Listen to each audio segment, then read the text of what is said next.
now we have to study another 4 periodic trends, and the first one is electronegativity.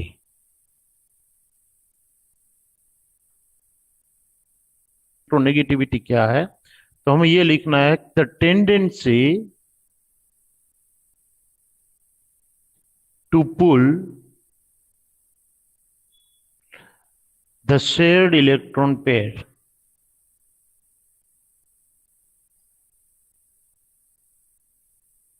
towards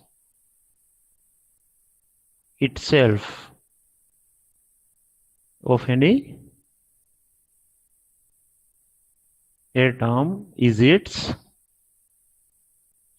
electronegativity. अब ये statement जो है वो क्या कहना चाहता है वो हमें समझना है। केयरफुली थोड़ा ध्यान देकर समझिएगा, एकदम इजी है।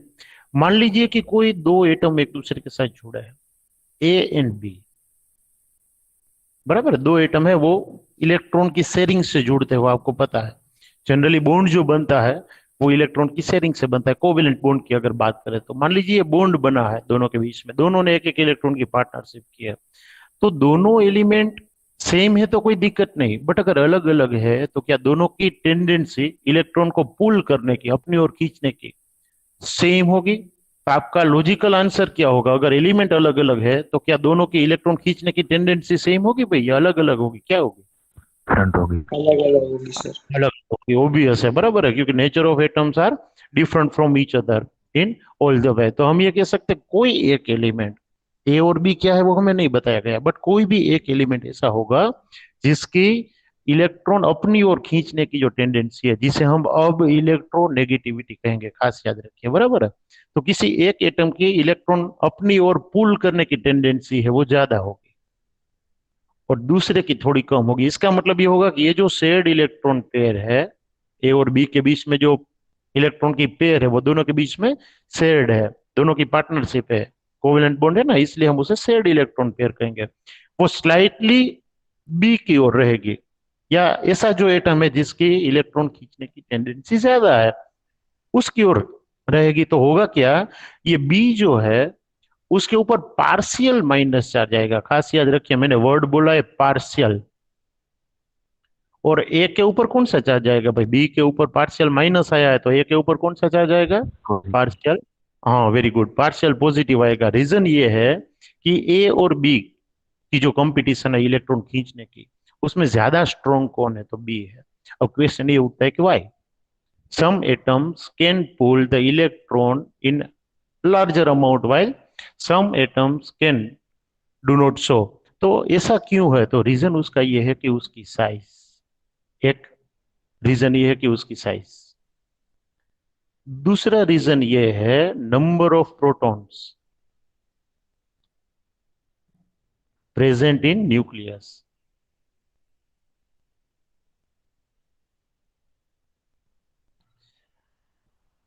हमें ये पता है कि भाई कोई भी एटम है उसके न्यूक्लियस में प्रोटॉन और न्यूट्रॉन होते हैं, बराबर है, और इलेक्ट्रॉन जो है वो उसके आजू बाजू ऑर्बिट में क्या होते रहते हैं? घूमते रहते हैं अलग अलग ऑर्बिट में। ये टच हो गई, आपको समझना एक दूर है, बराबर है। बट ये साइज के ऊपर भी डिपेंड करता है कि जो भरी हुई ऑर्बिट है उसमें जो लास्ट ऑर्बिट होती है उसे हम वैलेंस ऑर्बिट कहते हैं, बराबर है। लास्ट वाली जो ऑर्बिट है वो और दूसरे एटम की जो वैलेंस ऑर्बिट है, वो दोनों के बीच में जो शेयरिंग होती है, बॉन्ड बनता है, उसमें से छोटा एटम कौन सा है और बड़ा एटम कौन सा है, एटॉमिक साइज आपको देखनी है। ऐसा एटम जो स्मॉलर है with respect to both the atoms, वो ज्यादा इलेक्ट्रॉन को अपनी ओर खींचेगा, ये पेयर को अपनी ओर ज्यादा खींचेगा। It pulls that electrons towards itself while the atom which are bigger in size do not show. वो ऐसा सेम चीज नहीं कर सकती। रीजन क्या है? कि उसकी साइज बड़ी है, तो न्यूक्लियस में जो पॉजिटिव चार्ज है उसकी जो डिस्टेंस है वैलेंस इलेक्ट्रॉन से वो थोड़ी ज्यादा है, तो डिस्टेंस जितना ज्यादा अट्रैक्शन उतना कम। तो जो लास्ट इलेक्ट्रॉन है उसके ऊपर लगने वाला अट्रैक्शन बिगर एटम्स में कम होगा, वाइल स्मॉलर एटम्स जो है with respect to their atomic size उसमें ये जो टेंडेंसी वो ज्यादा होगी इलेक्ट्रॉन पुल करने की। तो पहली चीज है साइज और दूसरा है नंबर ऑफ प्रोटॉन्स। जिस एटम में नंबर ऑफ प्रोटॉन ज्यादा है वो अट्रैक्ट जनरली ज्यादा कर सकता है किसको? जो बॉन्डेड इलेक्ट्रॉन है वो पेयर को अपनी ओर ज्यादा खींचेगा। बराबर है, क्योंकि आपने दो चीजें सीखी एटॉमिक रेडियस की। एक पीरियड में क्या होता है, मतलब लेफ्ट टू राइट, और दूसरा क्या सीखा है, ग्रुप में अप टू डाउन। और दोनों केसेस में साइज अलग अलग है। लेफ्ट टू राइट अगर जाते हो कोई पीरियड में तो साइज डिक्रीज होती है, और अप टू डाउन जाते हो तो एटम की साइज क्या होती है, इंक्रीज होती है। तो साइज के ऊपर डिपेंड करता है और नंबर ऑफ प्रोटॉन्स के ऊपर भी डिपेंड करता है, ये खास याद रखिए।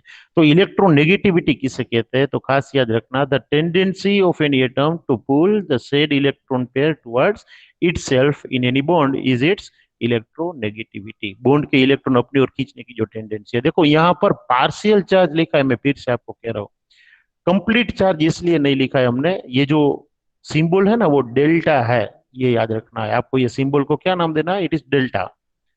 जैसे हमारी इंग्लिश अल्फाबेट्स है उसमें स्मॉल लेटर्स आते हैं और कैपिटल लेटर्स आते हैं, वैसे ग्रीक अल्फाबेट्स जो है उसमें डेल्टा दो टाइप के आते हैं। एक ट्राइंगल है उसे डेल्टा कहते हैं, बट वो कैपिटल ग्रीक अल्फाबेट्स है, वाइल ये स्मॉलर डेल्टा है। बराबर है, तो ये स्मॉलर जो अल्फाबेट्स है ग्रीक एबीसीडी के ग्रीक अल्फाबेट्स है उसमें से है। तो ये डेल्टा जो सिंबल है वो पार्शियलिटी शो करता है, पार्शियल कैरेक्टर शो करता है। तो बॉन्ड के पूरे इलेक्ट्रॉन ट्रांसफर नहीं हुए, अगर दोनों के दोनों इलेक्ट्रॉन पूरे ट्रांसफर हो जाते हैं बी के ऊपर तो पूरा चार्ज ट्रांसफर हुआ है हम ये कहते हैं। बट थोड़ा स्लाइटली टुवर्ड्स बी रहते हैं तो हम ये कह सकते हैं कि ए और बी में एक दूसरे की रिस्पेक्ट में किसकी इलेक्ट्रोनेगेटिविटी ज्यादा है, बी की इलेक्ट्रोनेगेटिविटी ज्यादा है। इसका मतलब तो ये हुआ कि अगर आप अलग अलग पेयर बनाओगे, मान लीजिए आपने बी और सी की पेयर बनाई है, तो उसमें ये भी हो सकता है कि बी के रिस्पेक्ट में सी की इलेक्ट्रोनेगेटिविटी ज्यादा है। बराबर, सी और डी की पेयर बनाई है तो ऐसा भी हो सकता है कि सी की रिस्पेक्ट में डी जो है वो कम हो इलेक्ट्रोनेगेटिविटी में। तो ऐसे तो न्यूमेरियस पेयर्स बन सकते हैं। जितने भी एटम्स है पीरियोडिक टेबल में वो एक दूसरे के रिस्पेक्ट में अलग अलग इलेक्ट्रोनेगेटिविटी शो करेंगे। मतलब कि ये वैल्यूज जो है वो तो हमें मिलेगी रैंडम। इसके लिए कोई स्टैंडर्ड स्केल होना चाहिए कि जिसकी मदद से हम इलेक्ट्रोनेगेटिविटी को क्या कर सके, मेजर आउट कर सके। स्केल जो है वो हमें चाहिए। तो ऐसे तीन स्केल आए, खास याद रखना। कितने स्केल्स आए, तीन स्केल जो है वो आए। उसमें पहला स्केल है वो है पोलिंग स्केल, हमें एक ही पढ़ना है। ये जो मैंने लिखा वो पोलिंग स्केल हमें पढ़ना है। लिनस पोलिंग नाम का एक साइंटिस्ट था, उसने इलेक्ट्रोनेगेटिविटी को मेजर करने के लिए एक रैंडम मेथड दी जिसको पोलिंग स्केल कहा जाता है। दूसरा एक ओल्ड्रेड रोचो स्केल है, और तीसरा मुलिकन स्केल है। ये तीनों की डेरिवेशन जो है वो थोड़ी ट्रिवियल है कि किस तरीके से ये स्केल डेवलप हुआ, बट इजी अगर कोई है तो वो है पोलिंग स्केल। लिनस पोलिंग ने क्या किया कि पीरियोडिक टेबल में जितने भी एलिमेंट्स है उसे अलग अलग पेयर बनाकर एक बार चेक किया कि भाई सभी में सबसे ज्यादा इलेक्ट्रोनेगेटिविटी जो है वो किसकी देखी जाती है। तो उसे ध्यान में यह आया कि हाईएस्ट इलेक्ट्रोनेगेटिविटी अगर कोई एलिमेंट की है तो वो है फ्लोरीन। फ्लोरीन का नंबर 9 है। तो फ्लोरीन जो है उसकी electronegativity among all the atom, अगर आप देखो ऑल द एलिमेंट्स आप देखो तो हाईएस्ट है। ये खास याद रखना, पूरे पीरियोडिक टेबल में अगर सबसे ज्यादा इलेक्ट्रोनेगेटिविटी किसी की है तो वो किसकी है, फ्लोरीन की। एफ से हम उसे डिनोट करते हैं। बराबर है। और ये जो लिनस पोलिंग था उसने रेंडमली ये फ्लोरीन के लिए इलेक्ट्रोनेगेटिविटी की वैल्यू दे दी 4। ये वैल्यू भी याद रखना, फ्लोरीन के लिए इलेक्ट्रोनेगेटिविटी की रैंडम वैल्यू लिनस पोलिंग ने कितनी दी, तो वो थी 4। बराबर है। और एक लिथियम नाम का एलिमेंट है, कितने नंबर का है कौन कहेगा, लिथियम का नंबर क्या है, atomic number of lithium is, third. Yes third है। तो ये जो लिथियम है उसकी जो वैल्यू है उसे स्टैंडर्ड तौर पर 1 लिया गया। फ्लोरीन और लिथियम को एक दूसरे की कंपेयर की जाए तो लिथियम की इलेक्ट्रोनेगेटिविटी फ्लोरीन से 25% है। 25% मतलब 1/4। तो 4 का 1/4 कितना होता है? 1। और 1 को हम यूनिक कहते हैं, ये हमें पता है। बराबर है। तो फ्लोरीन की रिस्पेक्ट में लिथियम जो है वो 4th टाइम था इलेक्ट्रोनेगेटिविटी में। तो उसकी इलेक्ट्रोनेगेटिविटी कितनी ली गई? 1 ली गई। अब एक स्टैंडर्ड आपके पास मेजरमेंट के लिए क्रिएट हुआ भाई फ्लोरीन की रिस्पेक्ट में बाकी के एलिमेंट इलेक्ट्रॉन्स को अपनी ओर कितना खींचता है। उस हिसाब से उसको स्केल अप किया गया, नंबर्स दिए गए, डिजिट्स से आइडेंटिफाई आप कर सकते हो भाई ऑक्सीजन है तो 3.5 है, तो आप कंपेयर कर सकते हो कि 3.5 है इसका मतलब फ्लोरीन से कम है, बट लिथियम से ज्यादा है। तो आप वो वैल्यू मिलने से, वो स्केल मिलने से सारे एटम्स को एक दूसरे की रिस्पेक्ट में इलेक्ट्रोनेगेटिविटी के इंक्रीजिंग या डिक्रीजिंग ऑर्डर में क्या कर सकते हो, अरेंज कर सकते हो। बट एक बात खास दिमाग में होनी चाहिए कि as the atomic radius increases, atomic radius आप पढ़ चुके हो, क्या होना चाहिए? आपका लॉजिक क्या कहता है? As the atomic radius increases electronegativity क्या होनी चाहिए? साइज बढ़ने से बढ़ेगी या कम होगी, और क्यों? कम होगी सर। भाई क्योंकि सर वो प्रोटॉन है ना, उतनी दूर तक इलेक्ट्रॉन को अट्रैक्ट नहीं कर। उतनी देर तक या उतने डिस्टेंस में, ये आपको बोलना है। देखो उतनी एटॉमिक दूर तक सर, दूर। उतनी दूर तक, सही, बराबर है। उतनी दूर तक वो उसे क्या नहीं कर पाएगा, अट्रैक्ट नहीं कर पाएगा। इसका मतलब अगर कोई छोटी साइज वाला एलिमेंट है और उसकी रिस्पेक्ट में कोई बड़ी साइज वाला एलिमेंट है, तो ये छोटू की इलेक्ट्रोनेगेटिविटी ऑलवेज ज्यादा होगी। Be remember why? Because the distance between nucleus and outermost electron will be less with respect to the bigger one. So we can say that atomic radius if increases, then electronegativity decreases, and the mathematical relation will be they both are inversely proportional to each other, right? तो आपको ये याद रखना है कि atomic radius अगर बढ़ती है तो इलेक्ट्रोनेगेटिविटी क्या होती है, कम होती है। बराबर है। तो अब तो आपको पीरियोडिक टेबल में जो चीज दी गई है वो आप इजीली देखकर बता सकते हो कि भाई ये जो पीरियोडिक टेबल हम देखते थे, मॉडर्न पीरियोडिक टेबल जिसमें ग्रुप और पीरियड, 7 जो पीरियड है वो, और 18 जो ग्रुप है, हम ले लेते तो आपको पता चल जाए। अब लेफ्ट टू राइट क्या होगा अगर हम बात करें पीरियड की? पीरियड में हम लेफ्ट टू राइट जाते हैं, आप लोगों को पता है। बराबर है। तो क्या होगा?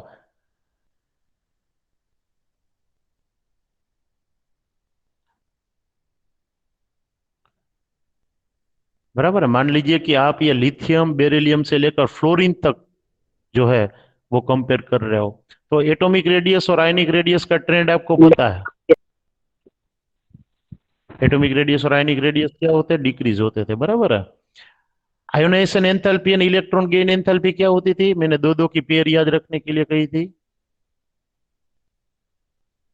वो क्या होती थी? लेफ्ट टू राइट इंक्रीज होती थी। और अब जो फिफ्थ ट्रेंड आ रहा है वो है electronegativity.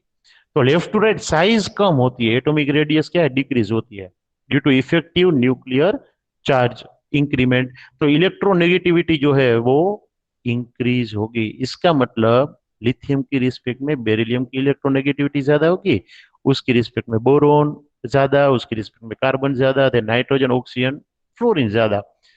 But up to down क्या होगा भाई? When we go from up to down in any group, then electronegativity क्या होगी? Increase, decrease. डिक्रीज होगी। And Y?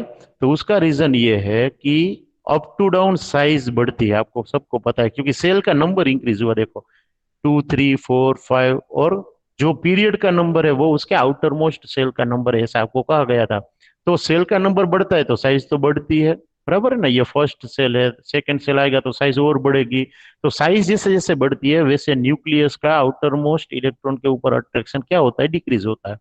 इसका मतलब इलेक्ट्रोनेगेटिविटी क्या होती है? डिक्रीज होती है। वो इलेक्ट्रॉन को अपनी ओर कम पुल कर पाएगा, ये आपको याद रखना है। और ये जो टेंडेंसी है इलेक्ट्रॉन को अपनी ओर पुल करने की, उसे ही हम क्या कहते हैं? Electronegativity. So in any period if you go from left to right, electronegativity increases.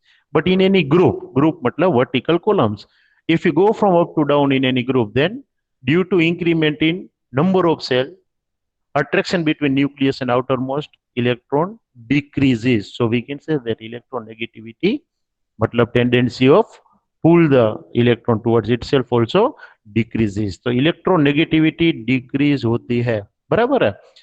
आप मुझे ये बताओगे, आपके सामने ये पीरियोडिक टेबल मैंने रखा कि पूरे पीरियोडिक टेबल में सबसे कम इलेक्ट्रोनेगेटिविटी किसकी होगी, जरा लॉजिक लगाइए। इतना समझने के बाद आप मुझे कह सकते हो सबसे कम इलेक्ट्रोनेगेटिविटी किसकी होगी? सबसे ज्यादा तो मैंने आपको कहा फ्लोरीन। थोड़ा टाइम लगेगा बट आपको पता चल जाना चाहिए, अगर आपका लॉजिक अच्छा है ना तो। Sorry, helium. हीलियम। चलो अलग अलग आंसर आ रहे हैं, आपको रीजन भी देना है, हाँ, क्यों। मैंने कहा सबसे कम इलेक्ट्रोनेगेटिविटी किसकी होगी। मैंने आपको ट्रेंड भी समझा दिया, देखो लेफ्ट टू राइट इंक्रीज होती है और अप टू डाउन डिक्रीज होती है। एक सिंपल सा लॉजिक है, इतना समझा दूं ना तो भी आपको पता चल जाना चाहिए ये पीरियोडिक टेबल देखकर कि सबसे कम इलेक्ट्रोनेगेटिविटी पीरियोडिक टेबल में किसकी होगी सर या होनी 87 चाहिए। गुड। किससे 87 आपने अंदाजा लगाया? बिल्कुल सही हो आप।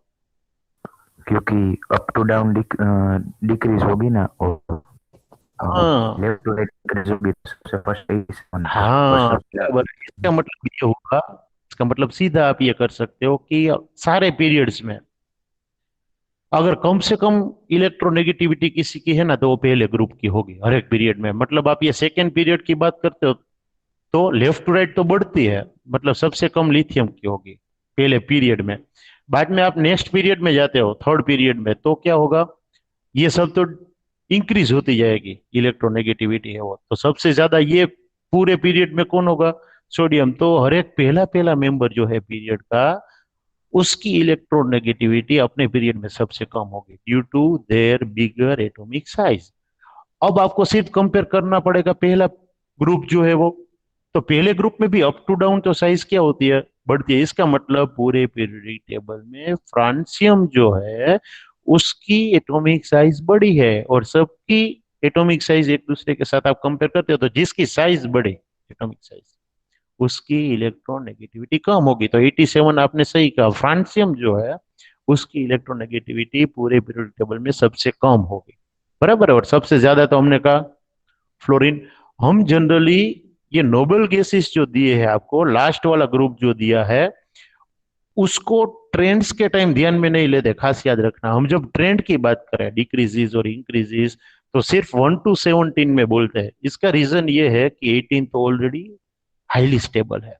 नोबल गैस कॉन्फ़िगरेशन वाले जो एलिमेंट है वो एक्सट्रीमली स्टेबल है, तो उसकी जो भी प्रॉपर्टीज है वो कहीं ना कहीं डिफर करेगी, कहीं ना कहीं एक्सेप्शनल होगी।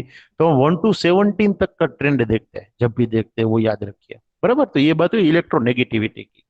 इससे बिल्कुल अपोजिट एक प्रॉपर्टी है इलेक्ट्रोपॉजिटिविटी। एक ही वर्ड चेंज करना है। हमने क्या लिखा था? The tendency to pull the said electron pair. Pull के बदले क्या लिख देना है? पुश। पुश का मतलब धक्का देना, दूर भगाना। तो आप ये कह सकते हो कि जिसकी इलेक्ट्रोनेगेटिविटी कम, उसकी इलेक्ट्रोपॉजिटिविटी क्या होगी? ज्यादा होगी, क्योंकि वो इलेक्ट्रॉन हाँ खींच नहीं सकता तो उल्टा क्या करेगा? डोनेट करने की ट्राई करेगा, थोड़ा दूर भगाएगा, क्योंकि वो इलेक्ट्रॉन को खींच तो सकता नहीं। तो इलेक्ट्रोपॉजिटिविटी क्या है? तो आपको लिखना है द टेंडेंसी टू पुल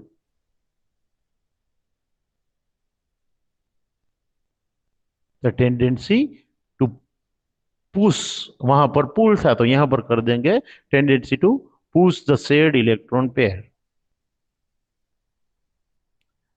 अब आपको ये याद रखना है जब हम शेयर्ड इलेक्ट्रॉन पेयर लिखे ना तो वो बॉन्ड है, बराबर है। तो ये अब दूसरी बार हम क्लेरिफाई नहीं कर रहे, बट कोई भी दो एटम जुड़े हैं तो उसके बीच की जो पेयर है वो इलेक्ट्रॉन को वो कितना अपने से दूर भगा सकते हैं, वो उसकी इलेक्ट्रोपॉजिटिविटी मतलब the tendency to donate the electrons is known as its electropositivity. उसके ऊपर जो पार्शियल चार्ज हमने दिखाया था ए और बी में, वो पॉजिटिव जिसके ऊपर है वो इलेक्ट्रोपॉजिटिव होगा, और जिसके ऊपर नेगेटिव पार्शियल चार्ज है वो ज्यादा इलेक्ट्रोनेगेटिव होगा। बराबर है। और दो और जो साथ में प्रॉपर्टीज है, ट्रेंड्स है, वो यही है, इलेक्ट्रोनेगेटिविटी और पॉजिटिविटी अगर आपको पता है तो वो दोनों ट्रेंड आपको पता है। और वो है metallic character and non metallic character. Electronegativity का मतलब है नॉन मेटालिक कैरेक्टर, क्यों वो अभी समझाते हैं हम आपको। और इलेक्ट्रोपॉजिटिविटी जो है उसका मतलब है मेटालिक कैरेक्टर, या दोनों एक जैसे है ये हम कह सकते हैं। क्यों? तो ये जो कैरेक्टरिस्टिक है मेटालिक एंड नॉन मेटालिक वाली, मेटल किसे कहते हैं, कोई आपको पूछे लोअर स्टैंडर्ड में आप क्या कहते थे, तो आप उसकी प्रॉपर्टी बोल देते थे कि भाई जो लस्टर हो, मतलब कि चमकती हो, ग्लो करती हो, ऐसी सरफेस हो। बराबर है। जिसको कोई चीज के साथ टक्कर करो तो स्वीट साउंड प्रोड्यूस करती हो, इलेक्ट्रिसिटी और हीट की जो है वो कंडक्टर हो। तो ये सारी प्रॉपर्टी थी मेटालिक चीजों की। बट साइंटिफिकली अगर आप देखने जाओ, केमिकल प्रॉपर्टी वाइज देखने जाओ, तो मेटालिक चीज किसको कही जाती है? तो याद रखिए, जिसके आउटर मोस्ट सेल में 1, 2 या 3 इलेक्ट्रॉन्स है, वो इजीली इलेक्ट्रॉन डोनेट करने की ट्राई करते हैं टू बिकम स्टेबल। जिसके आउटर मोस्ट सेल में, मतलब कि वैलेंस सेल में 1, 2 और 3 इलेक्ट्रॉन्स है, वो इलेक्ट्रॉन डोनेट करने की टेंडेंसी शो करते हैं, ये हमने कहा। और ये जो डोनेशन की टेंडेंसी है कोई एलिमेंट की, the tendency to donate the electron is known as metallic character. सबसे ज्यादा मेटालिक एलिमेंट वो कहा जाएगा जो सबसे इजीली इलेक्ट्रॉन डोनेट कर दे। और सबसे ज्यादा नॉन मेटालिक कैरेक्टर वो एलिमेंट का है, ऐसा कहा जाएगा जो टाइटली बाउंड करके रखे किसको? इलेक्ट्रॉन को। या आप कह सकते हो electron acceptors. Strong electron acceptors are known as non-metallic compounds और non-metallic character containing elements। बराबर। ऐसे एलिमेंट जो इजीली इलेक्ट्रॉन एक्सेप्ट करते हैं, स्ट्रॉन्गली इलेक्ट्रॉन एक्सेप्ट करते हैं, अपनी ओर खींचते हैं। और ऐसे एलिमेंट में जनरली आउटर मोस्ट सेल में 5, 6 या 7 इलेक्ट्रॉन्स पाए जाते हैं। बराबर। इसमें एक चीज की कमी है, आप देखिए 4 कहीं पर नहीं आया, 1, 2, 3 में भी नहीं आया, 5, 6, 7 में भी नहीं आया। तो 4 का क्या है? ऐसे एलिमेंट्स जिसके आउटर मोस्ट शेल में 4 इलेक्ट्रॉन है, वो कोवेलेंट बॉन्ड ज्यादा बनाते हैं, ना तो इलेक्ट्रॉन देने की फिरक में रहते हैं, ना तो इलेक्ट्रॉन गेन करने की टेंडेंसी शो करते हैं। और दूसरा, जिसके आउटर मोस्ट शेल में 8 इलेक्ट्रॉन है, ऑक्टेट वाला रूल हमने समझाया था, अगर आउटर मोस्ट शेल में 8 इलेक्ट्रॉन है तो वो एक्सट्रीमली स्टेबल, एक्सट्रीम स्टेबिलिटी जो है वो शो करता है, वो याद रखिए। ऐसे एलिमेंट्स जिसकी इलेक्ट्रॉनिक कॉन्फ़िगरेशन में आउटर मोस्ट सेल में 8 इलेक्ट्रॉन है, they are generally extremely stable. वो कैसे होते हैं? स्टेबल होते हैं। तो वो ना तो इलेक्ट्रॉन देना चाहते हैं, ना तो इलेक्ट्रॉन लेना चाहते हैं, याद रखिए। तो वो उसके बाकी के प्रॉपर्टीज कौन सी है वो देखना है, सिर्फ इलेक्ट्रॉन की लेन देन नहीं, बाकी की जो प्रॉपर्टीज है वो किसके साथ मैच होती है, मेटल्स के साथ या नॉन मेटल के साथ, वो देखा जाता है। जैसे कि कलर है, उसका जो स्टेट है कि भाई वो गैस है, सॉलिड है या लिक्विड है, ये सारी चीजें देखने के बाद उसे मेटल या नॉन मेटल किस में रखा जाए वो देखा जाता है। बट प्रायोरिटी किसे देनी है कि वो कौन सा कैरेक्टर शो करता है, इलेक्ट्रॉन डोनेट करने का या गेन करने का। If they are electron donor species then they are metallic by nature. If they are electron acceptor species, then we can say that they are the elements having more non-metallic character। हाँ, इसमें आपको periodic table में एक zigzag line दिखेगी, अगर आप ध्यान से देखो तो। ये पोर्शन में आप देखो, एक डार्क लाइन आपको दी गई है, 1, 2, 3, 4, 5, 6 and 7 elements which are orange in colour. यहाँ पर जो बॉक्सेस ऑरेंज आपको दिखाई पड़ रहे हैं, वो 7 एलिमेंट्स जो है वो ऐसे है कि जिसके पास मेटल की कैरेक्टरिस्टिक्स भी है और नॉन मेटल की कैरेक्टरिस्टिक्स भी है। और इसे हम कौन सी कैटेगरी में रखेंगे? हमने आपको पहले भी कहा था कि ये ब्लू कलर वाले जितने भी एलिमेंट्स है, ये जो एकदम लाइट क्रीम जैसा कलर है वैसे जितने भी एलिमेंट्स है, और ये लाइट पिंक कलर जो दिख रहा है वैसे जितने भी एलिमेंट्स है, दे ऑल आर मेटल। ये 18 ग्रुप का कलर अलग है, ये देखना इसके रिस्पेक्ट में ये कलर अलग है। ये सब मेटल है, ये ग्रीन और ये 18th ग्रुप वो सब नॉन मेटल्स में आते हैं, क्योंकि इसकी कैरेक्टरिस्टिक नोबल गैसेस की जनरली नॉन मेटल के साथ ज्यादा मैच होती है। और ये जो चीज है 7 एलिमेंट्स जो अलग दिखा है आपको, उसे कहा जाता है सेमी मेटल्स, और कई बार इसे मेटलॉइड्स भी कहा जाता है। तो सेमी मेटल और मेटलॉइड्स 7 है। मैक्सिमम स्ट्रेंथ किसकी है? तो मेटल्स की है। पीरियोडिक टेबल में मैक्सिमम ऑक्यूपेंसी किसकी है? मेटल्स ने ऑक्यूपाई करके रखी है जगह, और बहुत कम जो है वो नॉन मेटल्स है, वो आपको याद रखना है। और उसकी इलेक्ट्रोनेगेटिविटी ज्यादा होगी, जिसे हमने क्या कहा है? नॉन मेटल्स कहा है। बराबर है। तो टोटल 8 कैरेक्टर आपने पढ़े। उसका एक शॉर्टकट आप याद रख लो तो आधा चैप्टर आपको याद रह जाता है। सबसे पहला कैरेक्टर कौन सा था? Atomic radius. दूसरा कैरेक्टर कौन सा था? Ionic radius. अब ये दोनों एक दूसरे के डायरेक्टली प्रोपोर्शन में थे या इनवर्सली प्रोपोर्शन में थे? मतलब लेफ्ट टू राइट ये बढ़ते थे दोनों या कम होते थे? जरा याद करवाओ मुझे। एटॉमिक रेडियस और आयोनिक रेडियस क्या होती थी लेफ्ट टू राइट?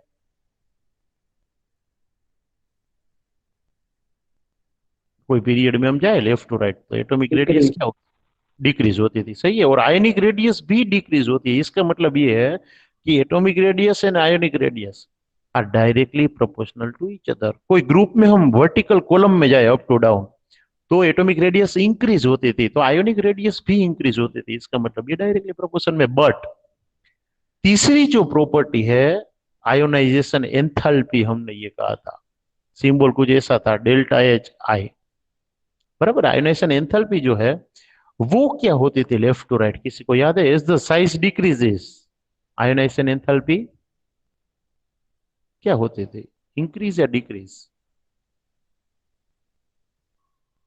ठीक है। आयनाइजेशन एंथैल्पी क्या था कि भाई लास्ट इलेक्ट्रॉन को रिमूव करने के लिए देनी पड़ती एनर्जी को हम आयोनाइजेशन एंथैल्पी कहेंगे। तो जिसकी साइज छोटी होगी उसे ज्यादा एनर्जी देनी पड़ेगी इलेक्ट्रॉन को निकलने के लिए, या जिसकी साइज बड़ी होगी उसमें से इलेक्ट्रॉन निकलने के लिए ज्यादा एनर्जी देनी पड़ेगी आपको? जिसकी साइज छोटी होगी उसे ज्यादा एनर्जी देनी पड़ेगी। हाँ, जिसकी साइज छोटी होगी उसे ज्यादा एनर्जी देनी पड़ेगी। इसका मतलब है एटॉमिक रेडियस अगर कम तो आयोनाइजेशन एंथैल्पी ज्यादा, और एटॉमिक रेडियस ज्यादा तो आयोनाइजेशन एंथैल्पी कम। इसका मतलब तो ये है कि ये दोनों एक दूसरे के इनवर्सली प्रोपोर्शन में है। कौन? एटॉमिक रेडियस, आयोनिक रेडियस, वो दोनों डायरेक्टली प्रोपोर्शन में है। बट आयोनाइजेशन एंथैल्पी के साथ ये दोनों क्या है? इनवर्सली प्रोपोर्शन में। वैसे इलेक्ट्रॉन गेन एंथैल्पी थी जब कोई गैसियस न्यूट्रल एलिमेंट में इलेक्ट्रॉन एंटर होता है तो उसकी एनर्जी या तो लिबरेट होती है या तो हमें देनी पड़ती है। प्लस और माइनस दोनों थे। पॉजिटिव वैल्यू सिर्फ नोबल गैसेस में आई थी, याद करिए, बाकी नेगेटिव वैल्यू थी। बट आयोनाइजेशन एंथैल्पी और इलेक्ट्रॉन गेन एंथैल्पी का ट्रेंड सेम था कि लेफ्ट टू राइट जाते हो तो इलेक्ट्रॉन गेन एंथैल्पी इंक्रीज होती थी, और अप टू डाउन जाते हो तो इलेक्ट्रॉन गेन एंथैल्पी डिक्रीज होती थी।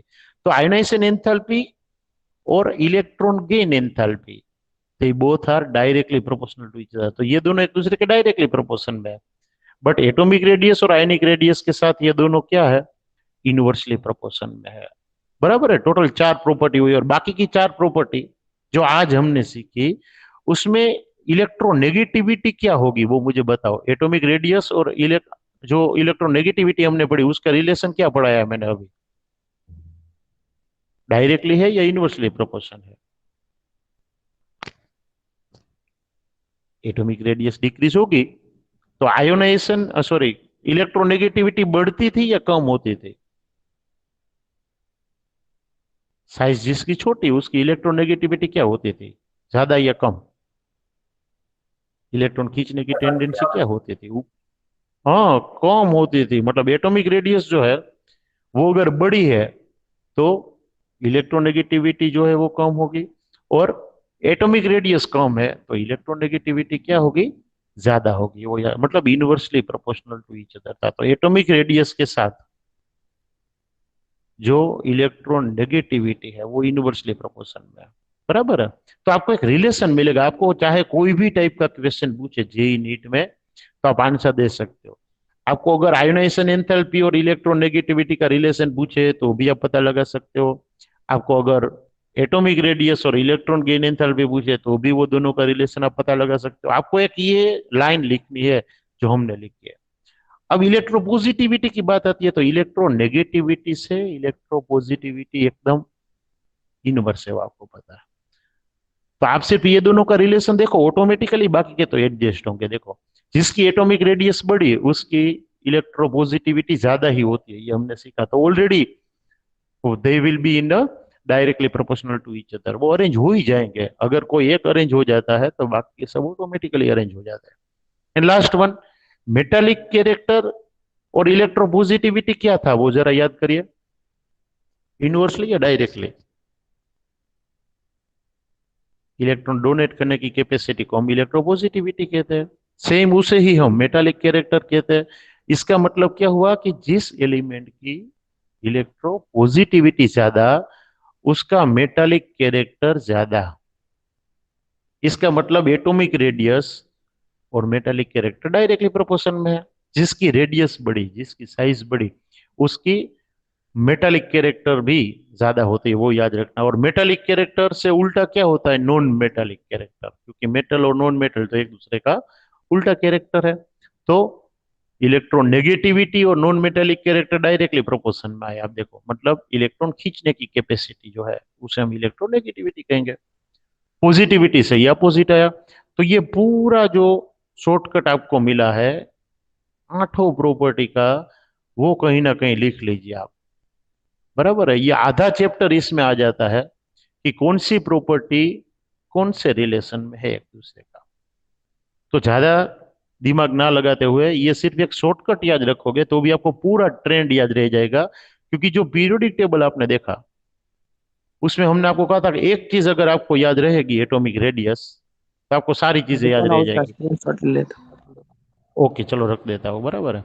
एटॉमिक रेडियस जो है वो हमने कहा था लेफ्ट टू राइट है वो डिक्रीज होता है, और अप टू डाउन जो है वो क्या होता है, इंक्रीज होता है। तो उसके रिलेशन में आप ये पूरा शॉर्टकट जो है वो याद रख लीजिए।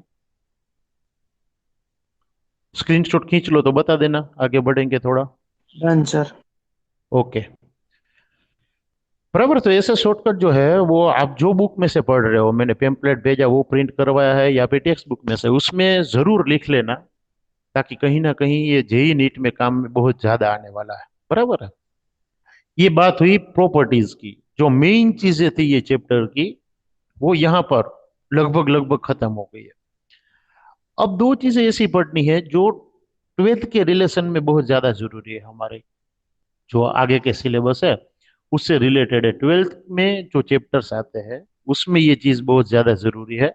और दो चीजें आपको पढ़नी है। एक तो है oxidation states of different groups, और दूसरा है डायगोनल रिलेशनशिप। ये क्या है वो हम सीखते हैं, बराबर है। डायगोनल रिलेशनशिप, और एक्स्ट्रा एक चीज हमें लेनी है, वो है केमिकल रिएक्टिविटी और chemical behaviour.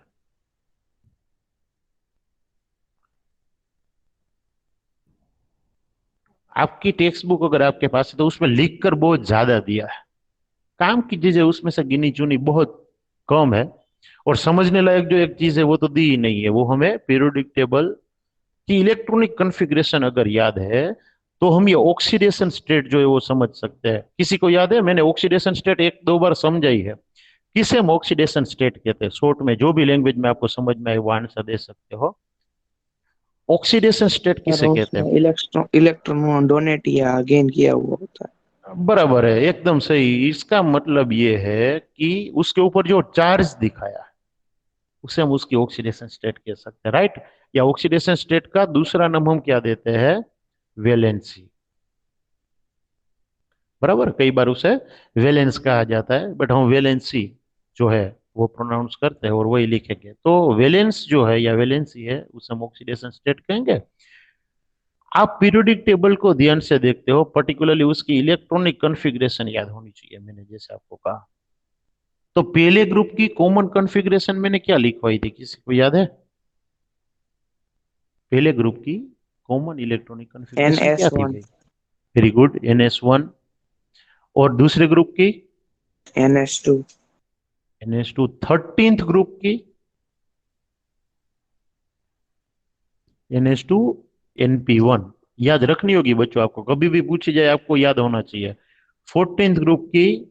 NS2 NS2 NP3 NP2 आएगा 14th का, बराबर है। ये NS2 NP1 आया, बाद में NS2 NP2 आया, अब 15 का NS2 NP3 आएगा। वैसे एक एक बढ़ाते जाओ, लास्ट में क्या आएगा? NS2 NP6 आएगा। अब ये ऑक्सीडेशन स्टेट की बात छिड़ी है तो आपको याद ये रखना है, कोई भी एलिमेंट की ऑक्सीडेशन स्टेट उसके आउटर मोस्ट सेल में जितने इलेक्ट्रॉन है वो नंबर ऑफ इलेक्ट्रॉन, या 8 - 1 नंबर ऑफ इलेक्ट्रॉन होता है। क्या याद रखना है? एन मतलब नंबर ऑफ इलेक्ट्रॉन को अगर हम एन कहे तो ये वाला एन मत लेना, ये क्वांटम नंबर है, मतलब पीरियड का नंबर है, वो नहीं। नंबर ऑफ इलेक्ट्रॉन जितने हैं, वैलेंस इलेक्ट्रॉन जितने हैं, वो मतलब ये दिख रहे हो सबसे आउटर मोस्ट सेल में जितने इलेक्ट्रॉन दिख रहे हैं वो इलेक्ट्रॉन का टोटल, या 8 - वो इलेक्ट्रॉन हो सकती है। फॉर एन एग्जाम्पल, पहला ग्रुप जो है उसके आउटर मोस्ट सेल में एक ही इलेक्ट्रॉन है, तो पहला जो ग्रुप है उसकी कॉन्फ़िगरेशन +1, क्योंकि हमने लास्ट जो प्रॉपर्टी ली उसमें कहा था कि 1, 2 और 3 इलेक्ट्रॉन अगर है आउटर मोस्ट सेल में तो वो डोनेट करते हैं, तो डोनेट करते हैं इसलिए प्लस। दूसरा जो ग्रुप है उसकी ऑक्सीडेशन स्टेट क्या होगी, आप अब बता सकते हो इसके ऊपर से? सेकंड की 2 इलेक्ट्रॉन है आउटर मोस्ट में, तो वो गेन करेगा या लूज करना इजी रहेगा उसके लिए, क्या होगा? सर लूज करना इजी रहेगा। ना, और कितने लूज करेगा? तो 2, तो +2 उसकी ऑक्सीडेशन स्टेट है। बट याद रखिएगा ये सिर्फ लूज करते हैं दोनों, फर्स्ट ग्रुप और सेकंड ग्रुप। उसका रीजन ये है कि उसकी एटॉमिक रेडियस हाईएस्ट है। पीरियोडिक टेबल में अगर देखो तो अपने पीरियड में इसकी रेडियस बड़ी है, क्योंकि लेफ्ट टू राइट साइज जो है वो बड़ी हो डिक्रीज होती जाती है, तो लेफ्ट में जो है वो साइज बड़ी होती है। बट जब आप मूव होते हो 13th ग्रुप की ओर, 13th ग्रुप में कितने आउटर मोस्ट इलेक्ट्रॉन है? तो NS2 NP1, मतलब 2 + 1 3। यहां पर 2 पॉसिबिलिटी है, +3 भी हो सकता है, और हमने दूसरा भी एक कहा 8 - नंबर ऑफ इलेक्ट्रॉन, तो 8 - 3 कितना होता है? 5। तो ये 3 इलेक्ट्रॉन दे भी सकता है या 5 इलेक्ट्रॉन ले भी सकता है, ले सकता है मतलब -5। उसका रीजन क्या है? तो उसका रीजन ये है कि ये इलेक्ट्रॉन नेगेटिव ज्यादा है। लेता ही है ये हम बिल्कुल नहीं कहते, याद रखिएगा, ले सकता है, बराबर है। बाकी +3 वो उसकी जनरल ऑक्सीडेशन स्टेट है। जनरल मतलब जो ज्यादातर केसेस में देखा जाता है कि 13th ग्रुप के जो एलिमेंट्स है, boron, aluminium, gallium, indium and thallium, ये मोस्ट ऑफ केसेस में क्या शो करते हैं? +3, जो ये ग्रुप की जनरल ऑक्सीडेशन स्टेट है, खास याद रखिएगा। 14th ग्रुप जो है उसमें NH2 NP2 इलेक्ट्रॉनिक कॉन्फ़िगरेशन है, मतलब total number of electrons in outer most shell are 2 + 2 4। तो ये +4 भी शो करता है, और 8 - 4 कितना होता है? 4, तो -4 भी, मतलब 4 इलेक्ट्रॉन ले भी सकता है, 4 इलेक्ट्रॉन दे भी सकता है। +4 भी शो कर सकता है, -4 भी शो कर सकता है। डिपेंड्स कि सामने वाला एटम जो जुड़ने के लिए आ रहा है उसकी इलेक्ट्रोनेगेटिविटी ज्यादा है या कम है, उस हिसाब से वो अपने आप को एडजस्ट करेगा कि इलेक्ट्रॉन लेने हैं कि देने हैं, बराबर है। 15th ग्रुप की कॉन्फ़िगरेशन क्या होगी, ऑक्सीडेशन स्टेट क्या होगी, आप मुझे समझाओ इस हिसाब से क्या होनी चाहिए, पॉसिबिलिटीज क्या होनी चाहिए? 15th ग्रुप में कितने इलेक्ट्रॉन है आउटर मोस्ट सेल में, जरा देखिए।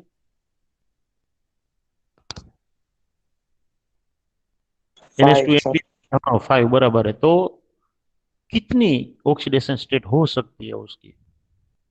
सर -3 और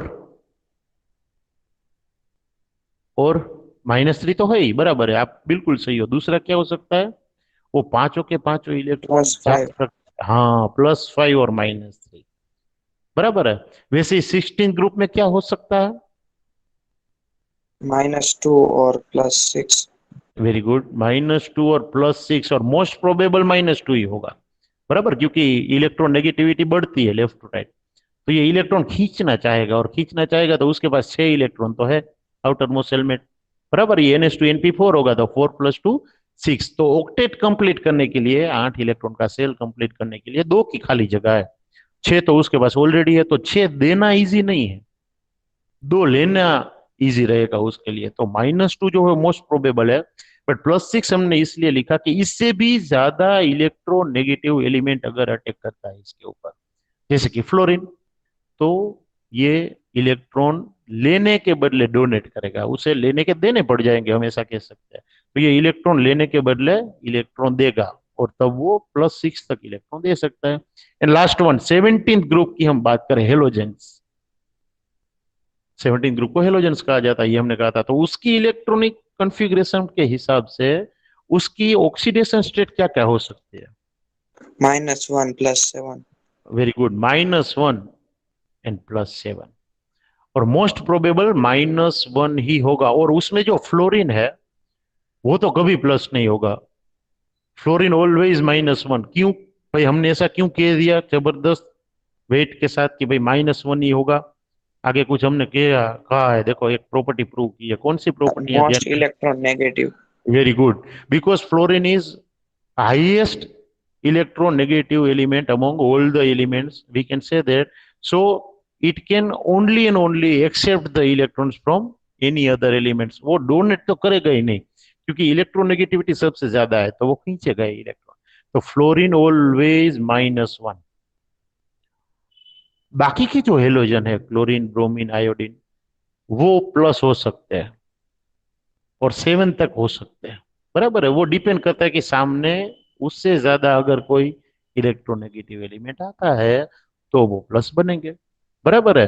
अब प्लस कौन माइनस कौन, उसके ऊपर से हम जो है वो मोलिकुलर फॉर्मूलाज बना सकते हैं। ऑक्सीडेशन स्टेट आपको इसलिए सिखाई गई है ताकि आप दो एलिमेंट जब जुड़ते हैं तो क्या फॉर्मूला बनता है वो आप लिख सको।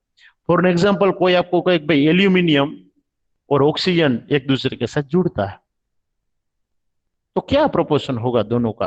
तो आपके दिमाग में सबसे पहले ये बात पता होनी चाहिए, दोनों में से इलेक्ट्रॉन नेगेटिव कौन है, ऑक्सीजन या एल्यूमिनियम? आप पीरियोडिक टेबल को देखते हुए क्या आंसर दोगे, जरा बताओ मुझे। एल्यूमिनियम और ऑक्सीजन दोनों में से इलेक्ट्रॉन नेगेटिव कौन है, जरा देखिए। यहां पर ऑक्सीजन है और यहां पर एल्यूमिनियम है 13 नंबर पर। ये दोनों में सर से ऑक्सीजन। ऑक्सीजन, वाई आप सही हो बिल्कुल। क्यों ऑक्सीजन ज्यादा है इलेक्ट्रोनेगेटिव? रीजन तो देना सर पड़ेगा आपको। डाउनवर्ड है ना, डिक्रीज होती है, और लेफ्ट साइड है ना, मतलब राइट साइड इंक्रीज होती है। हाँ, बट ये दोनों ना तो एक पीरियड में है ना तो एक ग्रुप में है, वो भी आप देखिएगा। वो तो हम एक पीरियड में लेफ्ट टू राइट जाते हैं तो देखते हैं ना, बट आपको ये बोलना चाहिए कि भले ही ये एक पीरियड में भी नहीं है और एक ग्रुप में भी नहीं है, इसमें जो नंबर ऑफ सेल्स है उससे तो इसमें नंबर ऑफ सेल ज्यादा ही है ना, सेल नंबर तो ज्यादा ही है। एक सेल बढ़ गया क्योंकि आप दूसरे पीरियड में से तीसरे पीरियड में आ गए हो, तो सेल बढ़ गया, इसका मतलब साइज ज्यादा ही होगी, और साइज ज्यादा होगी तो इलेक्ट्रोनेगेटिविटी कम होती है। आप देखिए, तो आपको ये पता चल गया कि एल्यूमिनियम जो है वो इलेक्ट्रो पॉजिटिव है विथ रिस्पेक्ट टू ऑक्सीजन, और ऑक्सीजन जो है वो इलेक्ट्रोनेगेटिव है विथ रिस्पेक्ट टू एल्यूमिनियम।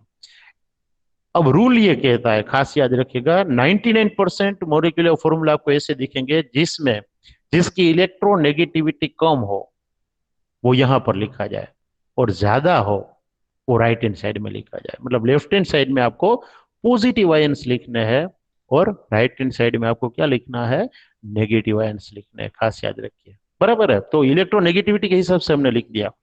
अब प्रोपोर्शन कौन सा होगा जुड़ने का वो आपको देखना है। तो एल्यूमिनियम जो है वो कौन से ग्रुप में है और ऑक्सीजन कौन से ग्रुप में, वो पता होना चाहिए। एल्यूमिनियम 13th ग्रुप में है और ऑक्सीजन 16th ग्रुप में है। तो वो ग्रुप की ऑक्सीडेशन स्टेट क्या है अभी हमने जो देखा उस हिसाब से, तो 13th ग्रुप में NH2NP1 था और 16th ग्रुप में NH2NP4 था। उस हिसाब से इसमें 3 इलेक्ट्रॉन है, और इसमें 6 इलेक्ट्रॉन है। 3 इलेक्ट्रॉन वाले ग्रुप की ऑक्सीडेशन स्टेट आपने क्या बताई थी, +3।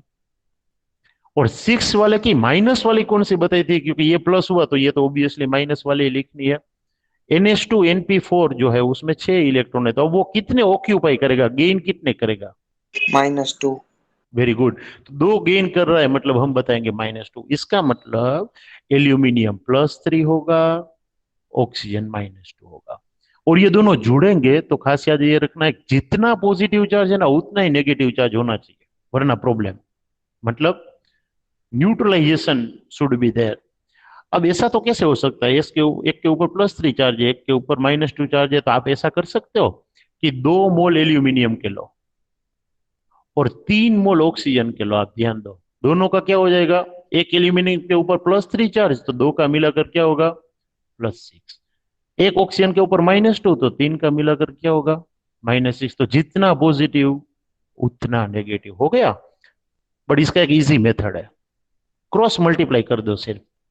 आप पॉजिटिव चार्ज और नेगेटिव चार्ज वाले को लिखो, इसका जो चार्ज है वो नंबर इसको दे दो और इसका जो चार्ज है वो नंबर इसको दे दो, तो क्या होगा, एल्यूमिनियम कितने आएंगे, 2, और ऑक्सीजन कितने आ जाएंगे, 3। वहां पर साइन लिखने की जरूरत नहीं, प्लस और माइनस, सिर्फ डिजिट्स काम कर जाएंगे। तो देखो एल्यूमिना एक नॉन कंपाउंड है, आप ये पढ़ चुके हो, Al2O3। होल हेरोल्ड्स प्रोसेस आती थी पायरोमेटलर्जी में, प्यूरिफिकेशन आती थी मेटल की, उसमें ये चीज आती थी होल हेरोल्ड्स। अगर नहीं आई है तो भी याद रखिए कि एल्यूमिनियम का ऑक्साइड जो है वो Al2O3 एल्यूमिना के नाम से जाना जाता है।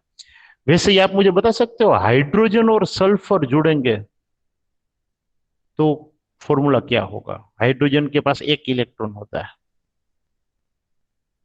और सल्फर के पास जो है वो ऑक्सीजन जैसा ही कॉन्फ़िगरेशन होता है, 16 ग्रुप का मेंबर है, NH2 NP4 होता है। कौन प्लस बनेगा, कौन माइनस बनेगा?